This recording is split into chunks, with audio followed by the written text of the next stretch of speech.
Hello, and welcome back to Egypt. After 97 hours, we have finished with Assassin's Creed Origins and all its DLC. Where better to start than where it all started for Bayek and Siwa. Stories full of moments of pain and suffering, never seen to this extent before, and Bayek uses this pain as his power to help people. The story is both intriguing and full of moments that will surprise and choke you up at the same time. Even after finishing, there is one moment that still sticks with us, and that is the drowned child. Speaking of children, Bayek has an amazing affinity to children that shows wherever he goes, and this is down to the developers who have written an amazing backstory that shows the human side of Bayek and his hidden torment.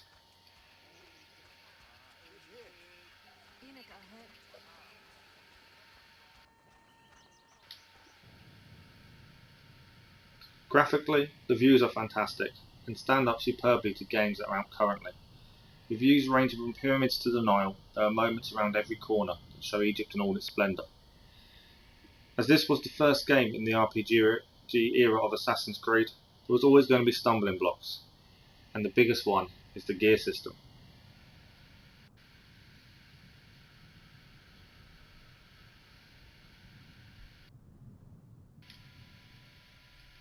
Weapons like the spears and heavy blunts are basically useless and aren't worth using. We found ourselves sticking to a sword and axe for the majority of the game.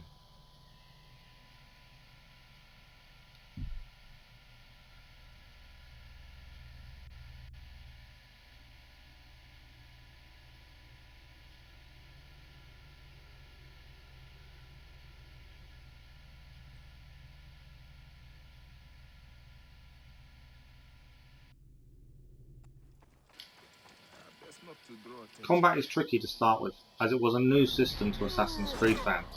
Within an hour or two, most people find combat fairly simple and easy to manage, although there were moments where we still died or struggled against the enemy, which personally adds to the challenge, and isn't a bad thing.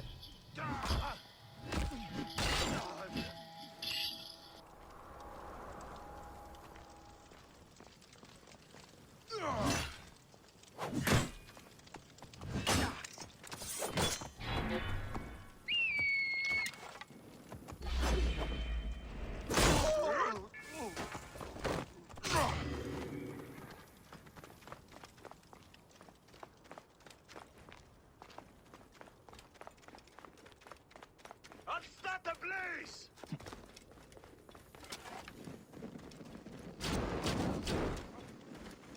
Wait a second. Wait a minute.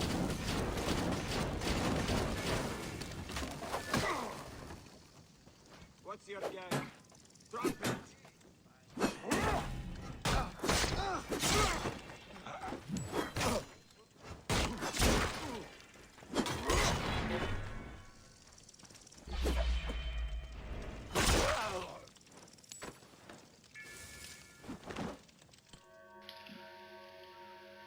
The Hidden Ones DLC takes place 4 years after the main story finishes, and it adds a massive amount to the lore of Assassin's Creed. Although Assassin's Creed Odyssey came after Origins, I would suggest playing Odyssey first, as there are lots of Easter eggs that link the two perfectly. The Hidden Ones story shows Bayek at his peak and gives a clear and concise explanation to why and how the assassins do the things they do.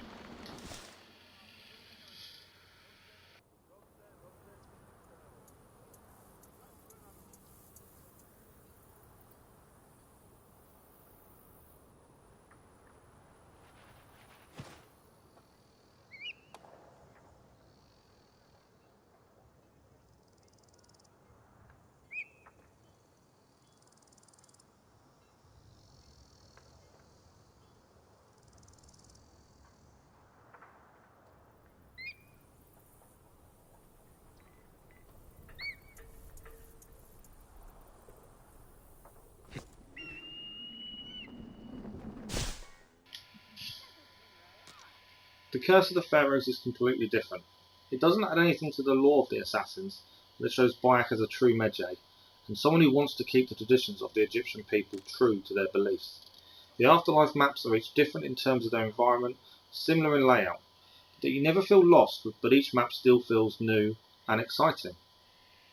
Throughout our playthrough, we didn't encounter a single glitch or problem with the game, although the desert mirages do make you think something is wrong. A big bugbear of mine was the autosave system. as there isn't a way to manually save. Now some might be okay with this, but having been bitten by autosaves before, it made every loading a bit unnervy just in case we lost progress.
Personally, this is a must-play for RPG fans and Assassin's Creed fans alike, although I know this might be controversial to the original Creed fans.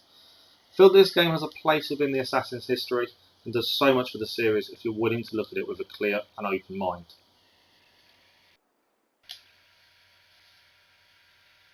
We end showing our Platinum Trophy and a quote from the Hidden Ones. No one shall be bigger than the greater group.